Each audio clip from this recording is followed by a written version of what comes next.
আজিৰ এই ভিডিঅ'টোত আপোনালোকে চাব পাৰিব কোন জিলাৰ পৰা কিমান কেণ্ডিডেটে এই এডিশ্যনেল লিষ্টত তেখেতসকলৰ নাম আহিল আপোনালোকে জানিব পাৰিব। চাই থাকক।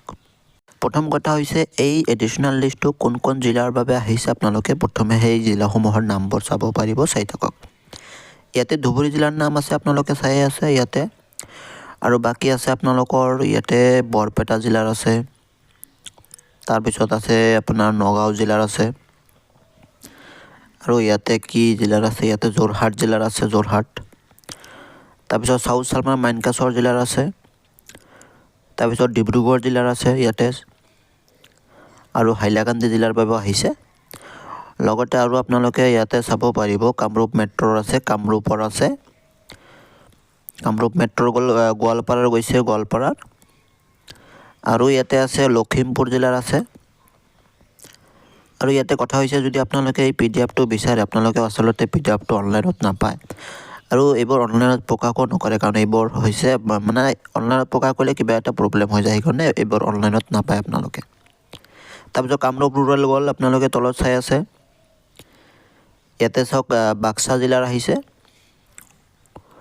বাক্সাৰ গৈছে, তাৰপিছত আহিছে গোলাঘাট জিলাৰ, তিনিচুকীয়া জিলাৰ আছে, লগতে আপোনালোকে চাব, আৰু নলবাৰী জিলাৰো আহিছে। এইখিনি শোণিতপুৰ জিলাৰ কাৰণে। এইটো হৈছে কৰিমগঞ্জ জিলাৰ, লগতে আছে আৰু কাছাৰ জিলাৰ আছে, কাছাৰৰ পিছত আহিছে ওদালগুৰি জিলাৰ কাৰণে, আৰু তাৰপিছত আহিছে ইয়াতে আপোনালোকে চাব মৰিগাঁও জিলাৰ। এইখিনিলৈকে এতিয়ালৈকে এইসমূহ জিলাৰ কাৰণে এডিশ্যনেল লিষ্ট এটা আহি গৈছে। আপোনালোকে যদি আপোনালোকৰ নাম যদি ইয়াতে চাব বিচাৰে তেতিয়াহ'লে নামবোৰ কমেণ্ট কৰিব, লগতে আপোনালোকে আপোনাৰ দেউতাকৰ নাম কমেণ্ট কৰিব, তেতিয়াহ'লে ইয়াতে মিলিলে মই জনাই দিম। আৰু PDF-টো আপোনালোকে বিচাৰিলে আচলতে PDF-টো শ্বেয়াৰ কৰাটো ইমান মানে আপোনালোক বুজিছে চাগে, কাৰণ এইবোৰ যিহেতু অনলাইন বা ছ'চিয়েল মিডিয়াত প্ৰকাশ নকৰে, কাৰণ এইবোৰ প্ৰকাশ কৰিলে কিবা খেলিমেলি হোৱাৰ চান্স থাকে, যাৰ কাৰণে এইবোৰ অনলাইনত প্ৰকাশ নকৰে, আপোনালোকে চাইছেই চাগে। সেইকাৰণে যদি আপোনালোকে জানিব বিচাৰে আপোনাৰ নামসমূহ, তেতিয়াহ'লে নামবোৰ আৰু আপোনালোকে আপোনাৰ দেউতাকৰ নামবোৰ কমেণ্ট কৰিব, আৰু মই চাই কিনে যদি ইয়াতে নামবোৰ থাকে মই জনাই দিবলৈ চেষ্টা কৰিম।